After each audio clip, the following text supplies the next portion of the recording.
Hello everyone, rainbow enemy বাংলাতে আপনাদের সবাইকে স্বাগতম। সবাই কেমন আছেন? ফার্স্ট অফ অল আমি আপনাদের সবাইকে একটা সারপ্রাইজ দিতে চাই। সেটা হলো আমি এই ভিডিওতে দুইটা এপিসোড কভার করব। জি হ্যাঁ, 45 নাম্বার এপিসোড আর হলো গিয়া 46 নাম্বার এপিসোড। আমি জানি ভিডিওটা একটু লেট হয়ে গেছে। এখন আমার ভিউয়ার্সরা বলবে, আরে ইয়ার কোই বাত নেই, ইয়ে সব তো চলতা হ্যায়। আমি জানি আমার হিন্দি অনেকটা খারাপ, তারপর একটা ডায়লগ দিয়ে দিলাম আর কি। আচ্ছা যাই হোক, আজে বাজে বকবক না করে ভিডিও শুরু করি। আগের এপিসোডে দেখেছিলাম ইশিদা ক্যাপ্টেন মায়েরিকে হারিয়ে দেওয়ার পরে সেনজাইকো সিঁড়ি দিয়ে উপরে চলে আসে, কিন্তু সেখানে আগে থেকেই ক্যাপ্টেন কানামে তোশেন ছিল। ক্যাপ্টেন কানামে হলো স্কোয়াড 9-এর ক্যাপ্টেন। ক্যাপ্টেন কানামে তার জানপাক্তু বের করে আর তার জানপাক্তুর পাওয়ারকে অ্যাক্টিভেট করে দেয়, যার জন্য তার জানপাক্তু থেকে সাউন্ডের মতো কিছু একটা শব্দ বের হয়। এটা শুনে ইশিদা সেখানেই জ্ঞান হারায়। ক্যাপ্টেন কানামে বলে, এই ব্যাটেলের কোনো মানে হয় না, তার থেকে ভালো তুমি এখানে ঘুমাও, ব্যাটেল খুব জলদি শেষ হয়ে যাবে। তারপর আমরা ইউরোচি আর ইচিকোকে দেখি। ইউরোচি বলে, শিকাই আর বানকাই শিখতে অন্তত 10 বছর সময় লাগে, কিন্তু তুমি এটা মাত্র 3 দিনে শিখবে। ইউরোচির মুখ থেকে 3 দিনের কথা শুনে ইচিকোর ঘাম ছুটতে শুরু করে। তারপরও সে বলে ঠিক আছে। পরে ইউরোচি সেখানে একটা বড় মানুষের মতো পুতুল নিয়ে আসে। এটা দেখে ইচিকো জিজ্ঞেস করে, এটা আবার কি? ইউরোচি বলে, এটা হলো তানশিনতাই। এই জিনিসটাকে স্টিল ফোর্সেই সব থেকে বেশি ইউজ করা হয়। এটা জানপাক্তুর অরিজিনাল ফর্মকে বাইরে নিয়ে আসে, কিন্তু ইচিকো এসবের কিছুই বুঝতে পারে না। ইউরোচি বলে, এটা তোমার শিকায়ের সাথে জানপাক্তুর একটা ভালো কানেকশান তৈরি করে। অন্যভাবে বলা যায়, আমরা জানপাক্তুর দুনিয়াতে যাওয়া আসা করতে পারি, যা বানকার জন্য খুবই দরকারি। এই প্রসেসে তুমি জানপাক্তুর সাথে রিয়েল দেখা করতে পারবে। এই সম্পূর্ণ পদ্ধতিকে ম্যাটেরিয়ালাইজেশন বলা হয়। এর মাধ্যমে আমরা জানপাক্তুকে আমাদের দুনিয়াতে টেনে আনতে পারবো, যা অনেক বছরের ট্রেডিংয়ের পর করা যায়। কিন্তু তুমি কেনপাচের সাথে ইকুয়ালি ফাইট করেছো, তার মানে তুমি অলরেডি ম্যাটেরিয়ালাইজেশন প্রসেসে পৌঁছে গেছো। এখন তুমি যদি এই পুতুলের মধ্যে একটা চিত্র করতে পারো, তাহলে আমরা জাঙ্গেৎসুকে এই দুনিয়াতে আনতে পারবো। এখন আমরা এই টেকনিকটাকে 3 দিন পর্যন্ত করব। এই 3 দিনের মধ্যে অবশ্যই তোমায় জাঙ্গেৎসুকে হারাতে হবে। যদি এটা না পারো, ইউরোচি পুরো কথা বলার আগেই ইচিকো সেই পুতুলটাকে স্ট্যাপ করে। ইচিকো বলে, আমি জিজ্ঞেস করিনি, আমি যদি হেরে যাই তাহলে কি হবে? যদি এটা একমাত্র উপায় হয় তাহলে আমি এটা করবই। তখনই সেখানে জাঙ্গেৎসু চলে আসে। জাঙ্গেৎসু বলে, তুমি তো দেখি অনেকটাই রিকভার হয়ে গেছো। ইউরোচি জাঙ্গেৎসুকে বলে, তুমি তো মনে হয় আমাদের সব কনভারসেশন শুনেছ। জাঙ্গেৎসু বলে, অবশ্যই।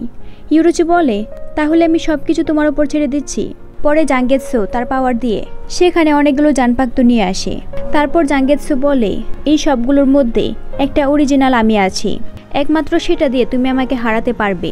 তোমাকে অবশ্যই সেটা খুঁজে বের করতে হবে, তাও আবার আমি তোমাকে মেরে ফেলার আগে। পরে ওরা দুজন তলোয়ার তুলে নেয় আর ওদের মাঝে ফাইট শুরু হয়ে যায়। অন্যদিকে আমরা স্কোয়াড 4-এর রিলিফ সেন্টার দেখি। সেখানে সবার চিকিৎসা হয়। একটা সোলডিপার সেখানে রিপোর্ট করছিল। সে প্রচণ্ড বিরক্ত হয়ে মনে মনে বলে, কিছুদিন ধরে অলরেডি অনেক কাজের প্রেশার, অনেক সোলডিপাররাই আহত হয়ে এখানে ভর্তি হচ্ছে, এই জন্য আমরা অনেক বেশি ব্যস্ত থাকি। এই সব কিছু তো ঠিক আছে, কিন্তু স্কোয়াড 8 আর স্কোয়াড 13-এর ক্যাপ্টেনের কি হয়েছে? তারা তো রোয়েকাদেরকে ধরে নিয়ে আসছে, আবার রোয়েকাদেরকে ভালো চিকিৎসাও করতে হবে। কিন্তু কেন? স্কোয়াড 13-এর ক্যাপ্টেন উনি না হয় ভালো মানুষ, তাই হয়তো দয়া করে রোয়েকাদেরকে নিয়ে আসছে, কিন্তু স্কোয়াড 8-এর ক্যাপ্টেন উনি তো সবসময় খালি মেয়েদের পেছনে ঘুরঘুর করে, উনি কেন রোয়েকাদেরকে নিয়ে আসছে? উনার কি আর কোনো কাজ নেই? তখন একটা নার্স এসে বলে, ক্যাপ্টেন তোশেনও একটা রোয়েকাকে নিয়ে এসেছে, তারও চিকিৎসা করতে হবে। সোলডিপারটা বলে, ঠিক আছে, বুঝতে পেরেছি, আরও কিছু বলবে? নার্সটা বলে, আপনি অনেক বেশি জোরে জোরে চিন্তা করছেন, আমরা সবাই তা শুনতে পাচ্ছি। এটা শুনে সোলডিপারটা চিৎকার করে।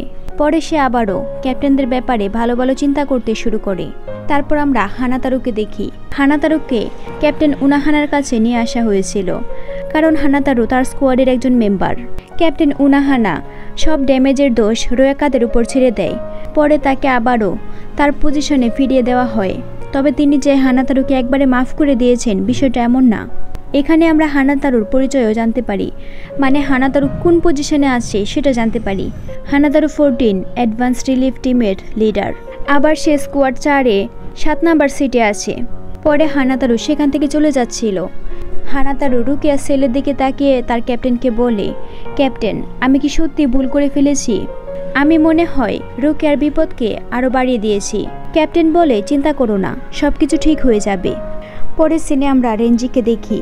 রেঞ্জি তার আর রুকিয়ার ছোটবেলার কথা মনে করছিল। এখন আমি আপনাদের কাছে একটা জিনিস শেয়ার করি। রুকিয়ার এই ছোটবেলার পিকটা অনেক বেশি কিউট। এই পিকটাকে আমার অনেক বেশি ভালো লাগে। পরে রেঞ্জি সেল ভেঙে বাইরে বের হয়ে আসে। এখন আপনাদেরকে আমি আরও একটা জিনিস ক্লিয়ার করে দেই। এই এপিসোডে আমরা অনেক বেশি ক্যারেক্টারকে দেখতে পাবো, হয়তো একটু মিক্স হয়ে যাবে, তাই আপনারা মনোযোগ দিয়ে দেখবেন। তারপর আমরা কমান্ডার কিরাকে দেখতে পাই। কিরাকেও সেলে বন্দি করে রাখা হয়েছিল। কারণটা আমরা সবাই জানি। হিনামোরি আর কিরার মধ্যে একটা ফাইট হয়েছিল যখন ক্যাপ্টেন আইজিনকে মেরে ফেলা হয়েছে তখন। এরপর হিনামোরি আর কিরা দুজনকেই সেলে বন্দি করে রাখা হয়। কিরা তার বন্ধু হিনামোরির সাথে ফাইট করায় অনেক গিল্টি ফিল করছিল। তখনই সেখানে ইচিমারু চলে আসে। আমরা আবার ইচিগোকে দেখি। ইচিগোর অবস্থা অনেক বেশি খারাপ ছিল। জাঙ্গিৎসু তার 12টা বাজিয়ে দিয়েছে। ইউরুচি বারবার বলছিল ইচিগোকে দাঁড়াতে। ইচিগো নিজেও চেষ্টা করছিল, কিন্তু সে পারে না। জাঙ্গিৎসু বলে, ওকে দাঁড়াতেই হবে, তা না হলে আমি ওকে টেনে নিজের পায়ে দাঁড় করাবো। অন্যদিকে আমরা স্কোয়াড 11কে দেখি। যেই সোলটিপারটা ওরিহিমেকে বাঁচিয়েছে সে বলে, কমান্ডার ইয়াচিরো আমাকে এখানে নিয়ে এসেছে। তখন আমরা ওই সময়ের সিন দেখি যখন এই সোলটিপারটা ওরিহিমেকে নিয়ে সেখান থেকে পালাচ্ছিল। তখন তাকে ইয়াচিরো দেখে ফেলে। ইয়াচিরোকে জিজ্ঞেস করে, তুমি তোমার সাথে করে কি নিয়ে যাচ্ছ? স্পিরিচুয়াল প্রেশার ফিল করে মনে হচ্ছে এটা একটা রোয়াকা। ইয়াচিরোকে দেখে সোলটিপারের অবস্থা খারাপ হয়ে যায়। সে নিজেকে বাঁচানোর জন্য বলে, আমি ওকে আপনার কাছে নিয়ে যাচ্ছিলাম। আমি এই রোয়াকাটাকে একটা বাবলের ভিতর থেকে পেয়েছি। এটা শুনে ইয়াচিরো অনেক বেশি খুশি হয়ে ওরিহিমেকে তার সাথে করে নিয়ে আসে। সিন আবারও বর্তমানে আসে। ইয়াচিরো ওই সোলটিপারকে বলে, তুমি কি? এতে আমার কোনো মাথা ব্যথা নেই। আমি তো শুধু সেই বাবলটাকে দেখতে চাই। আমার মনে হচ্ছে ইচি নিজেও বাবলের ভিতর থেকে এসেছে। তখনই ইয়াচিরো মাকির নাম ভুলে যায়। সে মাকিকে তার নাম জিজ্ঞেস করে। মাকি বলে, মাকি ঠিক আছে, আমি এখানে 10 বছর ধরে আপনার কাছে আছি। ইয়াচিরো এই নাম শুনে হাসতে শুরু করে। ইয়াচিরো বলে, কি আজব নাম। মাকি বলে, কিন্তু এই নামটা তো আপনি আমাকে দিয়েছেন। তখন ইক্কাকু ওরিহিমেকে জিজ্ঞেস করে, ইচিগো কি এখনো বেঁচে আছে? ওরিহিমে বলে, আমি চাই ও বেঁচে থাকুক। আমি জানি ও বেঁচে আছে। এটা শুনে কেনপাচি হাসে। সে বলে, ও বেঁচে আছে? আমি এটাও জানি। ইচিগো আরও শক্তিশালী হওয়ার চেষ্টা করছে। অনেক ইন্টারেস্টিং। এখন যদি আমি তোমার সাথে থাকি তাহলে আমি আবারও ইচিগোর সাথে দেখা করতে পারবো। কেনপাচি অনেক খুশি ছিল। এখন কেনপাচির খুশির কারণটা হয়তো আপনারা সবাইও বুঝতে পারছেন। কেনপাচি চাইছে ইচিগোর সাথে আবারও ফাইট করতে। কেনপাচি ফাইটের জন্য কতটা পাগল তা আমরা সবাই জানি। পরে আমরা আবারও স্কোয়াড 4 দেখি। স্কোয়াড 4-এর সেলেই ইশিদা বন্দি ছিল। ইশিদার জ্ঞান ফিরে আসে। ইশিদা বলে, আমি এখনো বেঁচে আছি, কিন্তু কিভাবে? তখন ইশিদার সামনে ব্যান্ডেজে পেঁচানো গাঞ্জু চলে আসে। গাঞ্জুকে দেখে ইশিদা অনেক বেশি ভয় পেয়ে যায়। গাঞ্জু তার একটু ফেস দেখিয়ে বলে, এটা আমি, আমাকে চিনতে পারছো না? ইশিদা বলে, ও আচ্ছা গাঞ্জু তুমি। গাঞ্জু বেঁচে আছে এটা দেখে ইশিদা খুশি হয়। পরে ইশিদা বলে, আমরা তো ওদের শত্রু হই, তাহলে ওরা আমাদেরকে কেন চিকিৎসা করছে? সোল সোসাইটির তো এমন কিছু করার কথা না। আমরা সেখানে চাঁদকেও দেখতে পাই, মানে ওরা 3 জনই একই সেলে বন্দি ছিল। চাঁদ বলে, আমি শুনেছি গার্ডরা বলছিল সম্প্রতি একজন ক্যাপ্টেনকে খুন করা হয়েছে। কালপ্রিটকে তা জানা যায়নি, তাই এখন আমরাই প্রথম সন্দেহের তালিকায় আছি। ইনভেস্টিগেশনের জন্য আমাদেরকে বাঁচিয়ে রেখেছে। তখন গাঞ্জু বলে, যদি এগুলো দিয়ে আমার স্পিরিচুয়াল প্রেশারকে সিল করে রাখা না হতো তাহলে আমি আমার টেকনিক দিয়ে এখান থেকে পালাতে পারতাম। ইশিদা মনে মনে বলে, তাহলে এগুলো দিয়ে স্পিরিচুয়াল প্রেশারকে সিল করা হয়। তখন তার মনে পড়ে সে ঋষি গ্লাভসগুলোকে খুলে ফেলেছিল। ওর মাস্টার বারবার না করেছিল এই গ্লাভসগুলোকে একবার পরার পর আর না খুলতে, কারণ এই গ্লাভসগুলো খোলার পর 99.9% নিশ্চয়তা আছে সেই পার্সনের স্পিরিচুয়াল প্রেশার হারিয়ে ফেলবে। ইশিদা এগুলো মনে করে বলে, এগুলো ছাড়াও আমার স্পিরিচুয়াল প্রেশার মনে হয় এতক্ষণে চলে গেছে। তখন গাঞ্জু বলে, ইনভেস্টিগেশন চলা পর্যন্ত হয়তো আমাদেরকে মেরে ফেলা হবে না। এখন আমরা কি করব? চাঁদ বলে, আমি ইচিগোর জন্য অপেক্ষা করব। আমি জানি ও আসবে। সেই পর্যন্ত আমাদেরকে হিল হতে হবে আর পরের ব্যাটেলের জন্য প্রস্তুত হতে হবে। আমরা আবার ইচিকোকে দেখি। ইচিকো প্রাণপণে চেষ্টা করছিল জাঙ্গেৎসুকে হারাতে, কিন্তু সে পারে না। উল্টো সে নিজে অনেক বেশি আহত হয়ে পড়েছে। জাঙ্গেৎসু বলে, মন দিয়ে তলোয়ারটাকে খোঁজো, তা না হলে বানকাইকে ভুলে যাও। এপিসোডের শেষে আমরা হিনামোরিকে দেখি। হিনামোরি কিছু একটা ভাবছিল। হিনামোরিকে দেখিয়ে এই এপিসোড এখানেই শেষ হয়। 46 নম্বর এপিসোডের শুরুতে আমরা রেঞ্জিকে দেখি। রেঞ্জি তার সেল থেকে পালিয়ে এসেছিল। আমরা ইচিমারু আর কিরাকেও দেখি। ইচিমারু কিরাকে তার সেল থেকে বের করে নিয়ে এসেছিল। তারপর আমরা হিনামোরিকে দেখি। হিনামোরি ক্যাপ্টেন আইজেনকে অনেক বেশি মিস করছিল। তখন হিনামোরির অতীতের কথা মনে পড়ে। আমরা দেখি হিনামোরির একটা ছোট ভাইও আছে। যদিও তার ছোট ভাই তার পরোয়া করতো না, কিন্তু হিনামোরি তার অনেক বেশি পরোয়া করে। অন্যদিকে আমরা কিরাকে দেখি। কিরা নিজেও সোল রিপার একাডেমিতে যাওয়ার জন্য রেডি হয়েছে। সোল রিপার একাডেমিতে যাওয়ার আগে সে তার মা বাবার কবরে প্রে করে। আসলে কিরার মা বাবা অনেক আগে মারা গেছে। পরের সিনে আমরা রুকিয়া আর রেঞ্জিকে দেখি। ওরা দুজনও সোল রিপার একাডেমিতে যাওয়ার জন্য দৌড়াচ্ছে। আসলে সোল রিপার একাডেমিতে আজকে ওদের প্রথম দিন ছিল, কিন্তু তারা আজকে লেট করে ফেলেছে। পরে ওরা সবাই একাডেমিতে চলে আসে। ওদের দিন ভালোই কাটছিল। পরে একদিন ওদের সবার স্পিরিচুয়াল প্রেশারের টেস্ট নেওয়া হবে। এই টেস্টের মধ্যে ওদের সবাইকে একটা টার্গেটকে হিট করতে হবে। হিনামোরি একদম পারফেক্টলি টার্গেটে হিট করতে পারে। এতে হিনামোরি অনেক খুশি হয়ে যায়। তারপর যখন কিরা চান্স আসে, কিরা পুরো টার্গেটটাকে ন্যায় করে দেয়। এতে সবাই কিরাকে অনেক প্রশংসা করে, কিন্তু রেঞ্জি এতে একটু জেলাস ফিল করে। সে মনে মনে বলে, আমি সবাইকে দেখিয়ে দেব আমি ওর থেকে বেশি শক্তিশালী। তারপর যখন রেঞ্জির চান্স আসে, সে তার স্পিরিচুয়াল প্রেশারে কনসেন্ট্রেট করতে পারে না, যার জন্য সেখানে একটা ব্লাস্ট হয়। রেঞ্জির কী অবস্থা হয় তা আপনারাই দেখুন। এসব দেখে টিচার রাগ হয়ে রেঞ্জিকে পানিশমেন্ট দেয়। তারপর যখন কিরা আর রেঞ্জির মাঝে ফিজিক্যাল স্ট্রেংথের প্র্যাকটিস হয়, তখন কিরা রেঞ্জিকে হারাতে পারে না। উল্টো কিরা তার হাতে ব্যথা পায়। প্র্যাকটিস শেষে রেঞ্জি একটা গাছের নিচে বসে আরাম করছিল। সেখানে কিরাও আসে। কিরা রেঞ্জির সাথে সুন্দর করে কথা বলে। আসলে কিরা নিজে থেকেই রেঞ্জির সাথে কথা বলছিল। যদিও রেঞ্জি কারোর সাথে কথা বলে না, কারণ সে রোকন ডিস্ট্রিক্ট থেকে এসেছে। আর রোকন ডিস্ট্রিক্ট হলো সোল সোসাইটির সবথেকে দরিদ্র এলাকা। আর এখানে সবাই নোবেল ফ্যামিলি বা অন্যান্য ভালো ফ্যামিলি থেকে এসেছে। তাই রেঞ্জি কারোর সাথে তেমন কথা বলে না। কিন্তু কিরার ব্যাপারটা আলাদা। কিরা নিজে থেকে রেঞ্জির সাথে কথা বলছিল। তখন ওরা দুজন বাকিদের হইচই শুনতে পায়। ওরা দুজনও একাডেমির সামনে চলে আসে। আসলে নতুন স্টুডেন্টদেরকে দেখতে ক্যাপ্টেন আইজেন এসেছিল। তার সাথে আবার ইচিমারু গিনো আছে। তবে ইচিমারু তখন কমান্ডার পোস্টে ছিল। হিনামোরি শুধু অবাক হয়ে ক্যাপ্টেন আইজেনকে দেখছিল। তারপর হিনামোরি ছুটিতে বাড়িতে আসে তার ভাইয়ের সাথে দেখা করতে। যদিও তার ভাই খুশি হয় না, উল্টো আরও রুডলি কথা বলে, কিন্তু হিনামোরিতে কিছু মনে করে না। হিনামোরি বলে, আমি যখন সোল রিপার হব তখন আমি ক্যাপ্টেন আইজেনের স্কোয়াডে জয়েন করব। কিন্তু এতে ওর ভাইয়ের কোনো মাথা ব্যথা ছিল না। সিন শিফট হয় সোল সোসাইটির একাডেমিতে। রোকেয়া মন খারাপ করে বাইরের দিকে তাকিয়েছিল। তখনই রেঞ্জি রোকেয়াকে লাথি মারে। রেঞ্জি বলে, 6 মাস হয়ে গেল আমরা এখানে এসেছি, এখনও তুমি এখানে মানিয়ে নিতে পারছো না। রোকেয়া রেঞ্জিকে কিছু বলতেই যাবে, তখনই সে দেখে রেঞ্জি কোথাও যাওয়ার জন্য একদম রেডি হয়ে এসেছে। সাথে আরও অনেকেই ছিল। রোকেয়া জিজ্ঞেস করে, কোথায় যাচ্ছ তোমরা? রেঞ্জি বলে, আমরা ডামি হলোর সাথে রিয়েল ফাইট করতে যাচ্ছি। এটা আমাদের একটা প্র্যাকটিক্যাল। রোকেয়া রাগ হয়ে বলে, তুমি কেন? ওখানে তো আমার থাকার কথা। রোকেয়া আরও অনেক কিছু বলছিল, কিন্তু রেঞ্জি এই সব কিছুকে ইগনোর করে রোকেয়াকে ভাই বলে সেখান থেকে চলে যায়। পরে ওরা সবাই এক জায়গায় জমা হয়। ওদেরকে গাইড করার জন্য 3 জন সিনিয়রও ছিল।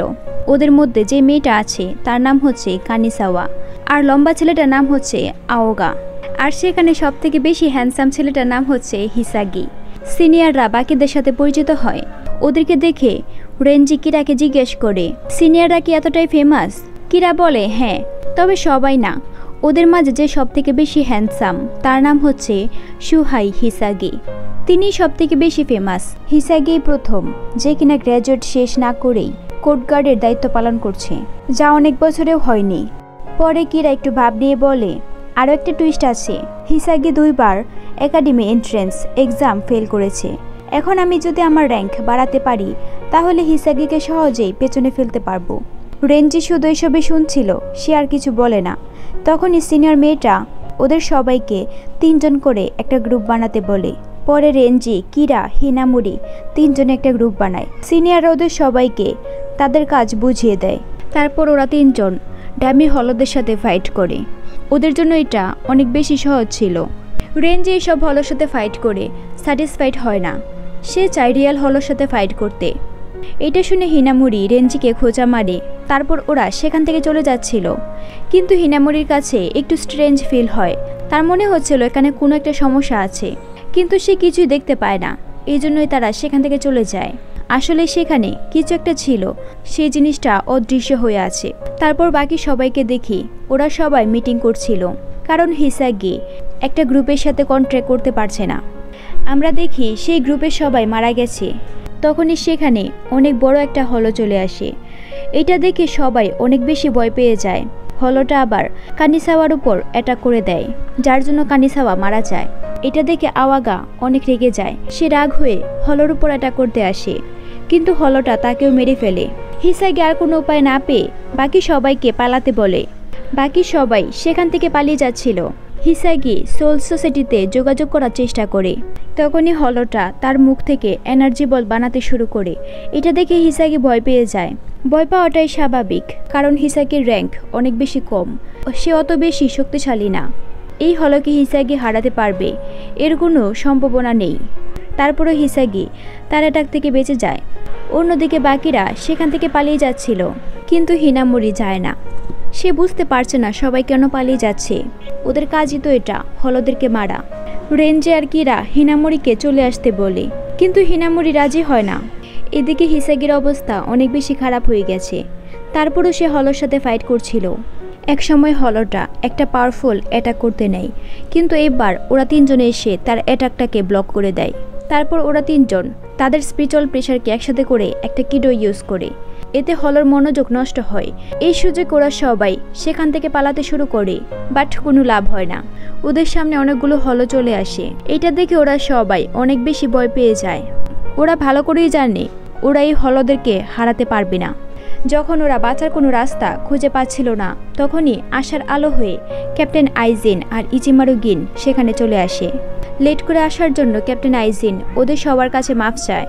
পরে তিনি হিনামুরির মাথায় হাত রেখে বলে, আমি চলে এসেছি, এখন তুমি সেফ, তুমি গিয়ে আরাম করো, আমি ওদেরকে দেখে নিচ্ছি। তারপর ইচিমারু তার এক অ্যাটাকে অনেকগুলো হলোকে মেরে ফেলে, আর ক্যাপ্টেন আইজিন শুধুমাত্র টাচ করে একটা হলোকে নাই করে দেয়। সিন আবারও বর্তমানে আসে। হিনামুরি একটা সোল রিপারকে তার নিজের কন্ট্রোলে নিয়ে নেয়। এখানেই এই এপিসোড শেষ। এখনই চলে যাবেন না। হ্যাঁ, আমি আপনাকে বলছি, এখনই চলে যাবেন না। অনেক কষ্ট করে 2টি এপিসোড দিয়েছি। অবশ্যই কমেন্ট করে জানাবেন কেমন হয়েছে। পরের ভিডিও দেখার জন্য অবশ্যই সাবস্ক্রাইব করে পাশে থাকুন। আজকের জন্য এই পর্যন্তই। দেখা হবে অন্য কোনো ভিডিওতে। সেই পর্যন্ত ভালো থাকুন।